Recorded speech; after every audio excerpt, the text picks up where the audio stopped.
Hi, this is Bobby Albert with the podcast Lead to Grow, and today I have with me a co-host of Zach Lewis, and we have a guest by the name of Paul Slack, a good friend of mine of his company Vende Social. And Paul, it's such a pleasure to have and to see your smiling face. Again, we haven't talked in a while, and would you mind kind of telling a little bit about your history and about Vende Social? Sure. And Bobby, I'm just so excited to be on this podcast. It's good to see your face here today. We've got a lot of history. We go way back, and I know that you know a little bit about my story, but even as I was getting ready for the podcast today, I was just thinking about my work history, and I've always been a serial entrepreneur. I mean, I remember the first money-making scheme I had was going around the neighborhood and collecting bottles. Remember back when you could take bottles and take them into the grocery store and get some money? And that was something that I did. Well, I'm not that old. Oh, yeah. Okay. I'm sure you're not. But and then I had a lawn business when I was in high school and actually started my first real quote-unquote enterprise in my early 20s.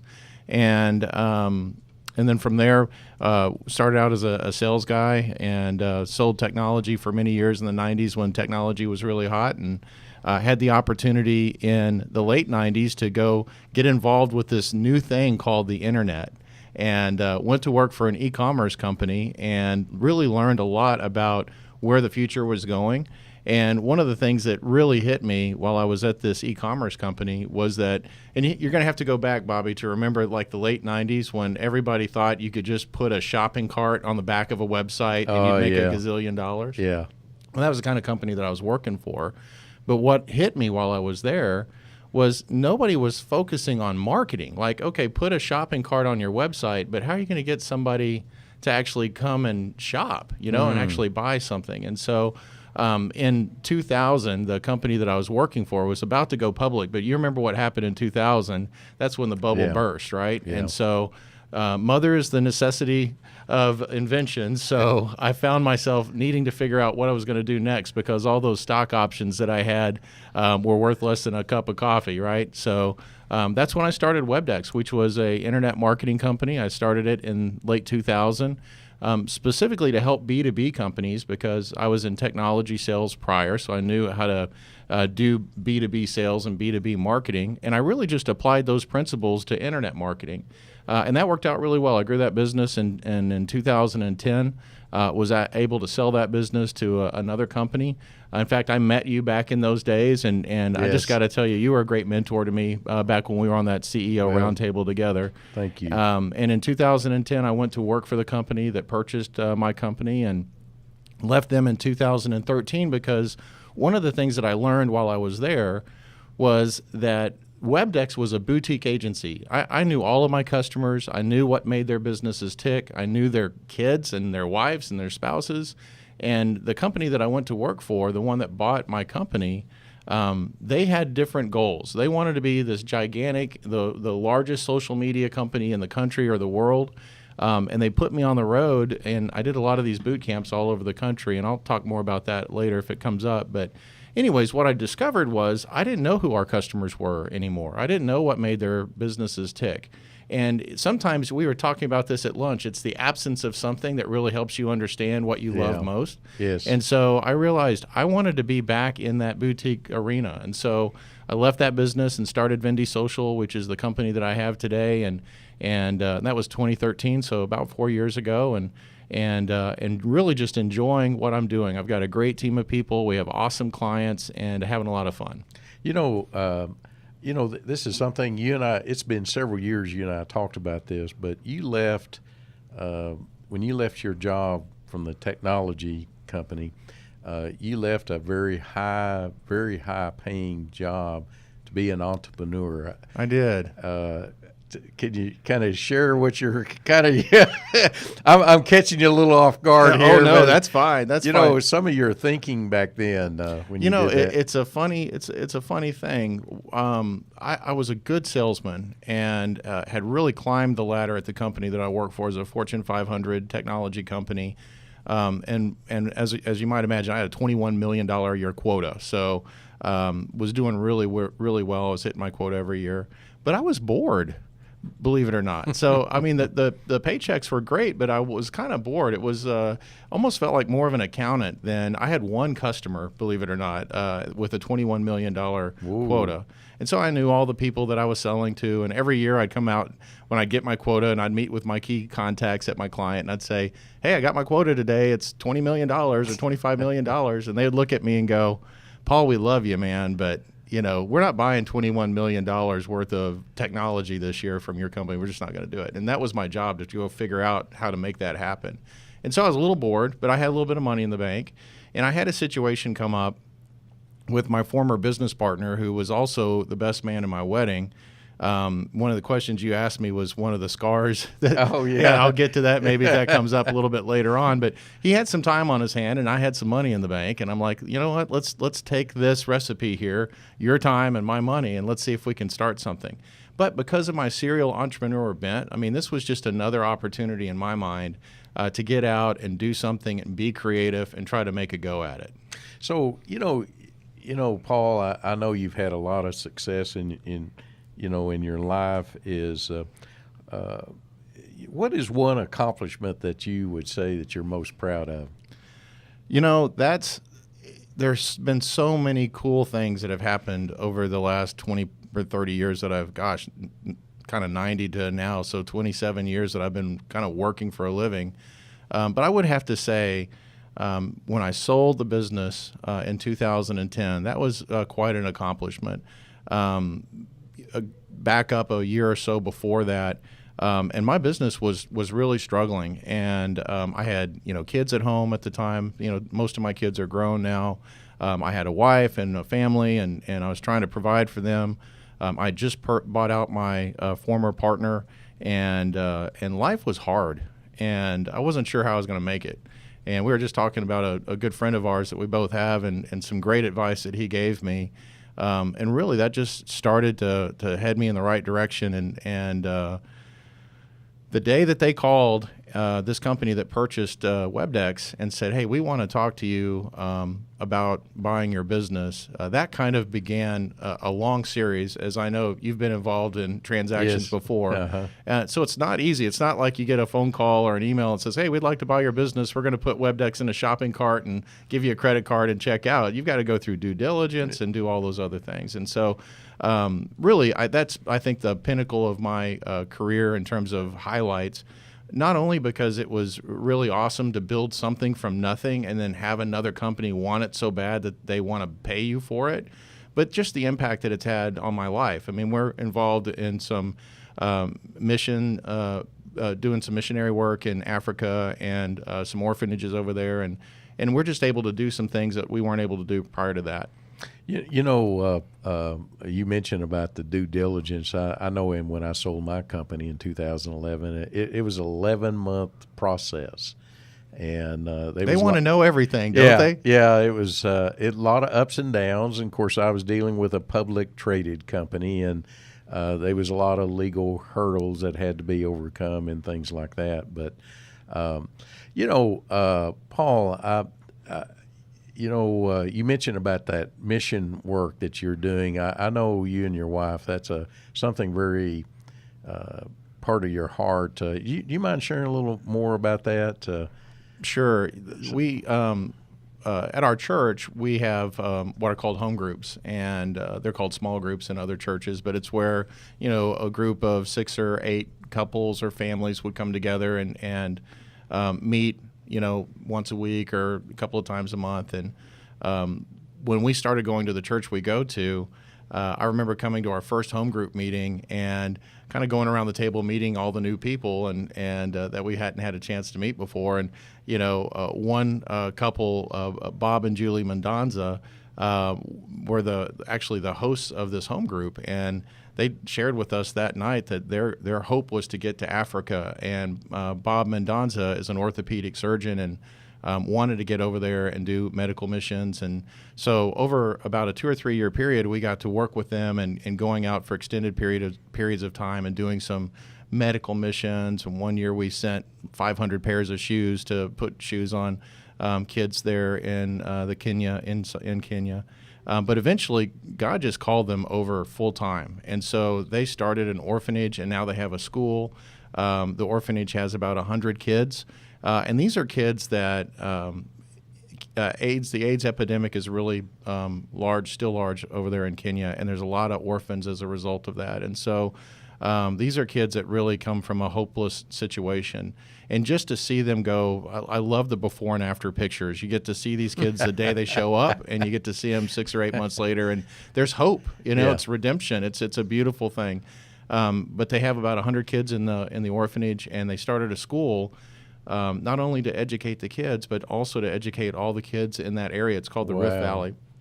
And so they have over 400 kids that go in, they get fed a couple of times a day, get a great education. It's just a wonderful ministry to just see, how God is using everyday people like Bob and Julie Mendonza. I remember the first time I went to Africa to visit them, and I'm sitting on this bench inside the orphanage, and Bob is sitting next to me, and I just look at him and I go, Bob, you could not have done this. I mean, I'm looking around, these joyful kids just running around everywhere, playing on these playground equipment, beautiful day, and I'm like, Bob, you couldn't have done this. This is not Bob. And so it's just awesome to be caught up in stuff like that and to see what God's doing and be a part of it. You and I just talking right before we started this podcast, and you, if I remember correctly, your vision is to make a difference. Is that right? Mm-hmm. And I can see just seeing the expression on your face, to hear you talk about what you're doing there on this mission work, is you're really making a difference. Well, thank you. And I look at it making a difference, in people, for people, and through people, and that's exactly what you're doing there. And I'm just excited for y'all that you're doing those kind of things. So. We know that you're, the CEO of Vende Social, and so I know you kind of touched on it. There've been some failures down the road. So let's pull out the dirty laundry and let's talk about it. Well, so I think one of the hardest lessons that I've learned through this whole journey is you really need to know your business partners, and you really need to get in bed, so to speak, with people that you're very equally yoked with. And so I think and it's so hard when you think about failures. I really do believe that life throws you a lot of things, and sometimes they seem really, really awesome on the onset, and then they turn out to be really horrible at the end, and vice versa. Things can seem really horrible at the beginning and turn out to be awesome at the end. Well, in 2000, going back to this e-commerce and the internet burst of the bubble, right? I decided to start a business with the best man at my wedding. He was my good buddy in high school. At the time, I wasn't a Christian, and he wasn't a Christian, and so I thought, hey, you're unemployed. I've got money in the bank. This sounds like a great marriage. Let's start a business together. We didn't go through any of the legal paperwork, so we just went online and created a corporation. He had 50% of the shares, and I had 50% of the shares. And very quickly, I discovered that his work ethic and my work ethic were not the same. And it felt like I was kind of dragging a dead weight around me wherever I went. And then in 2002, I became a Christian. And so my high school and college drinking buddy and party buddy, all of a sudden we became pretty incongruent, not just in the workplace, because we definitely didn't see eye to eye there, but now spiritually, we just weren't on the same place. And so that was really difficult because I loved this guy. He was my best friend, but we were going to either kill each other or something bad was going to happen. Yeah. And so we decided to part ways. And the hard part about that is that, really it's been a relationship that's been hard to reconcile all these years. There it is. Paul, something I wanted to ask about is kind of this idea of altruism. It seems to be something that's kind of carried in this show. I know it's something Bobby really cares about, and you both kind of have that spiritual element to you, and that's not something I see every day, and maybe I'm wrong here, not something I see every day in leaders. Leadership, typically, people are very business-focused, very professional, and it's that spirit of giving back that I think is really fascinating about the two of you. So you became a Christian in 2002, and I want to ask about that. You became involved in mission movements. How did you kind of carve out time away from your job and your work to do that, and how has it benefited you since? Well, that's a great question, and I would tell you that there's a lot of leaders out there today that that are altruistic and spiritual, and I think it's hard sometimes to see that in just their day-to-day activities. But the thing that's interesting, for me, I can only really talk about myself, but once I became a believer or a Christian, it really was all integrated. It wasn't like I had to carve out time to be this person or that person. It just influenced every way that I thought. But people began to be not just employees that I needed to accomplish goals and objectives, but also people that I cared about in a deep level. And I think most leaders, if they're good leaders, they care about their people. But really, it's like you care about. One of the things that I say, sorry that you kind of got me off guard here. I'm trying to think of a good way to describe it, but our number one value is to honor God at Vende Social. It's on our website. It's on the walls of our company. But I tell everybody that comes to interview at Vende Social that you don't have to be a Christian to work here. Not at all. We want people that are very talented, but just know, I'm going to try to get you saved while you're here, and that's just the way it's going to be. And if you're okay with that, I'm okay with that, and you can come be a part of what we're a part of. And so it's not like I'm carving out time. It's just who I am. Bobby, what are your thoughts on that? Well, you said the key word there is living an integrated life. And in other words, I think the way you live your life, the way I live my life is I don't live them in compartments.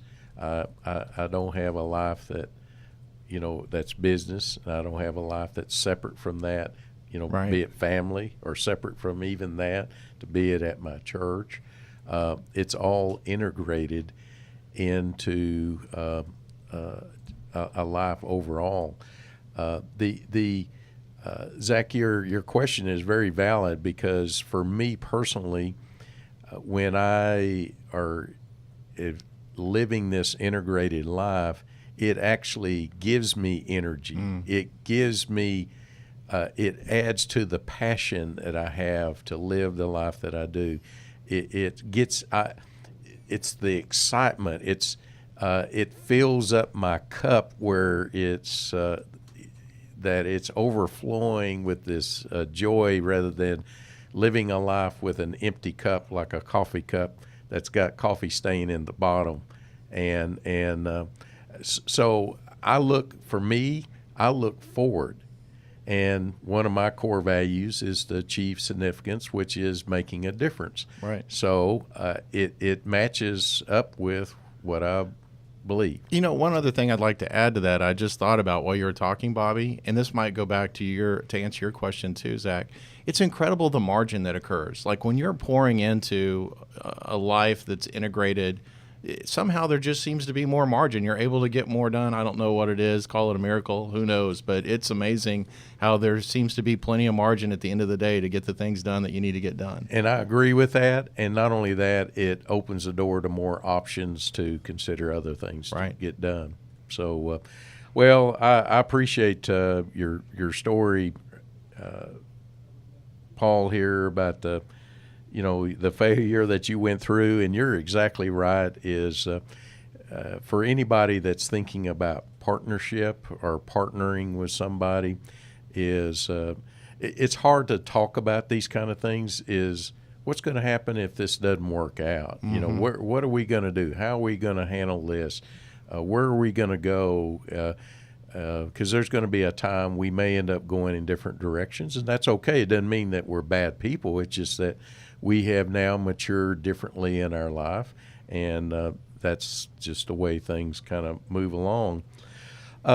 Is there something like a particular person or a moment in your life that's really inspired you to live the extraordinary life that you're living today? So, there are people in my life, and even Bobby, you and I were at lunch before this podcast today, and the list for both of us goes on and on and on. I have to give credit to my mom and dad.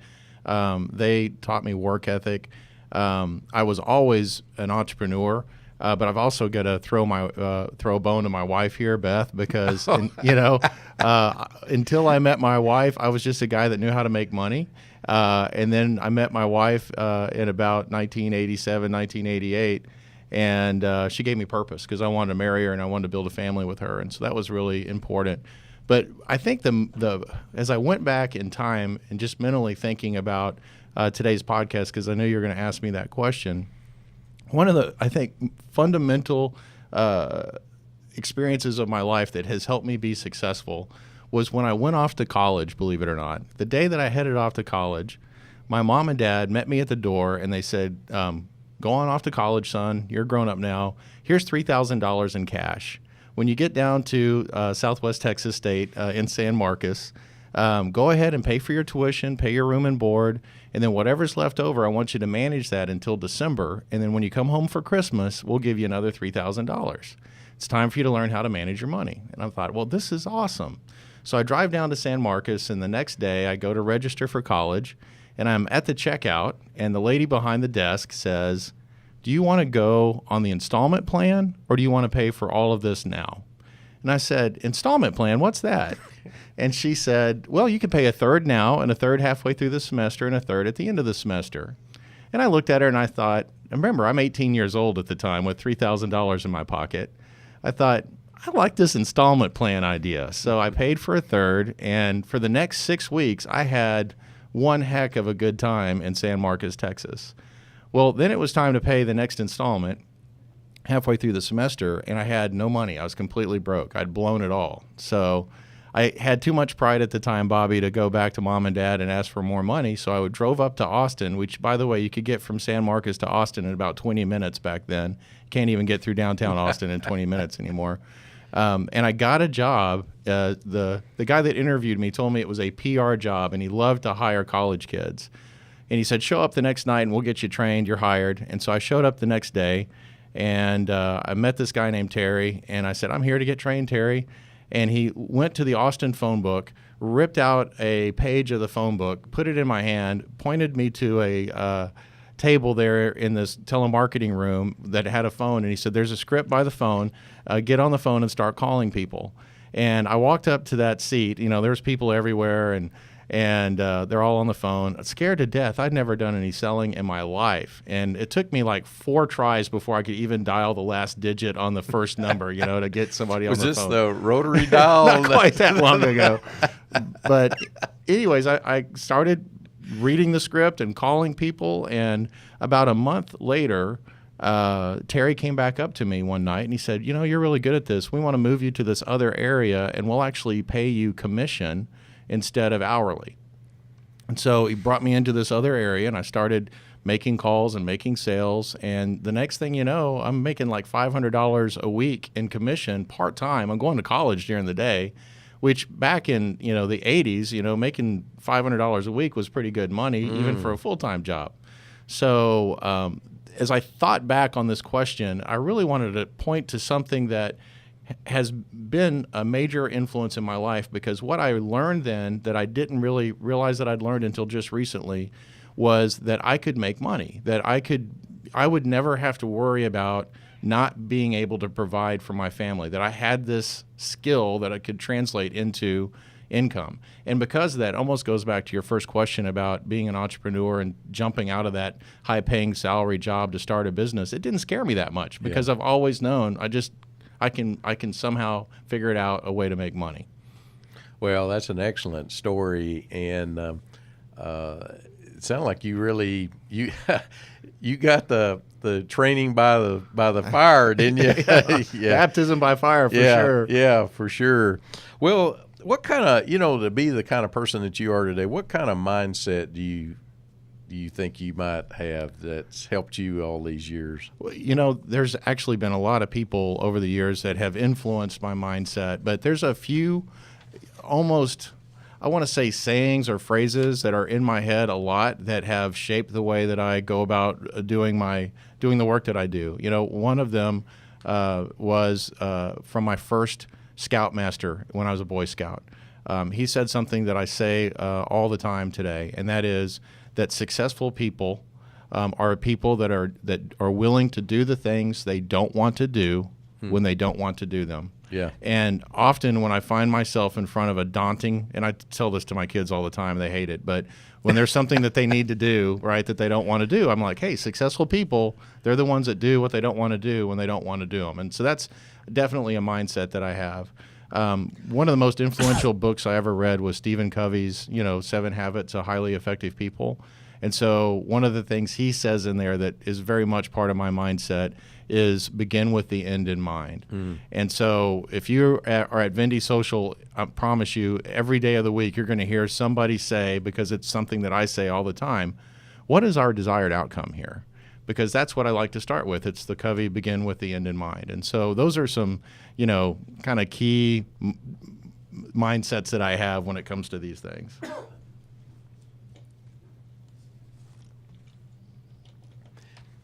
Paul, when you mentioned earlier about your scoutmaster, I use a similar phrase. It's what I define the word discipline. Right. Is doing what you don't want to do so you can go do what you want to do. Yeah, that's good. Yeah, that's just a different way of saying that.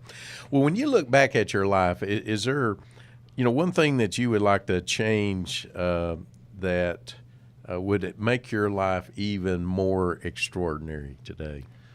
That's a tough one. But at the end of the day, I feel like if I could figure out how to get a little bit more balance in my life, where, I have the opportunity to mentor people.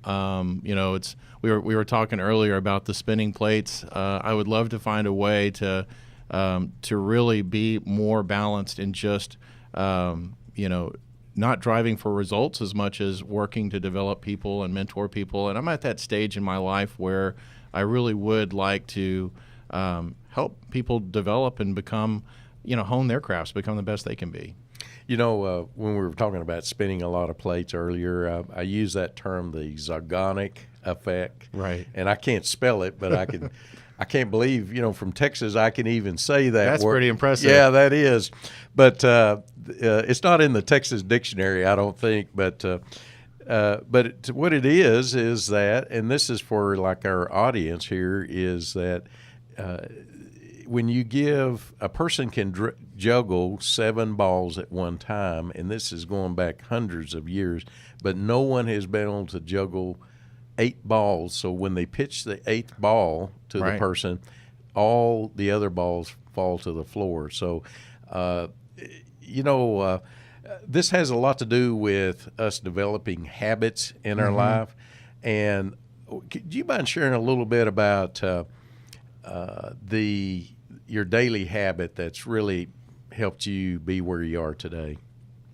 I'm very routine centric, so having good habits really is, I think, a key to success, at least for me. So, I'm almost ritualistic. So every morning I get up, I have quiet time. My alarm goes off about 6 a.m. and that gives me an hour before the rest of the family is up. It gives me an opportunity to be alone and to have the Bible in my hand and some other spiritual books and things like that. Really important because it just grounds me on who I am and what my job really is all about. And also gives me reasons to have good conversations like what we had today at lunch. We were swapping Bible stories at lunch, which is a lot of fun. But from there, I have to go work out. If I don't sweat every day, I feel like I'm missing out on something. I agree. So I've got to have that quiet time. I got to go sweat in the morning. And then I'm most creative in the morning. So I like to sit down and do my creative work in the morning. Another thing that's really important to me is weekly planning. So every week at the beginning of the week, usually it's the hour or so before the business day starts. I'm sitting at my home office and I'm planning out what my priorities are for the week and what are some of the priorities I need other folks in the team to accomplish. So I've got that. And then annual planning and goal setting is really important to me. I know you've got some great goal setting resources on your website, and I've used them before, so they're really good. But then, the check-in stuff. So you've got your annual goal setting and you've got your weekly planning. It's the once a quarter kind of just circling back and seeing, hey, are we heading in the right direction? And then even kind of just monthly, are we meeting our objectives? Yeah, I like your daily habits there. And like you, one of the things I do, I have a hearty breakfast in the morning. I have a quiet time. I exercise like you're talking about. Of course, if you look at me, I'm a pretty healthy boy, So, but I have to exercise, and I've been exercising for over 35 years, 6 days a week, except whenever maybe I'm traveling and there's some, it's just maybe difficult to do that. But I've got to have something to release stress, and I love to eat. And so I've got to exercise to burn off some calories. So, but I use the exercise kind of as my thinking time. And I do a lot of bicycling, and I use the bicycle kind of like my thinking chair. Right. And, when you're riding as many miles I ride a year it's just a good time to get away from the hectic life of running a company. And it's amazing. In fact, in my own company, when I would come in the morning and I said, "Oh, I was bicycling," and everybody would just start laughing because, okay, here it comes. Bobby's got another idea that's come up with. Well, Paul, I really, man, you're such a great guy, personal friend. And I'm just thrilled that as a CEO of Vende Social that things are going so well for you. Do you mind kind of sharing about how people can get a hold of you? Yeah, absolutely. Our website is just vendesocial.com. You'll find out all about who we are and what we do for a living. And we've got a great blog. We write probably 2 or 3 blog posts every week. You can also follow us on Facebook and Twitter and LinkedIn. So feel free to check us out. All right. Well, thank you, Paul. Bobby, it's exciting to be here today. Good to see you, my friend.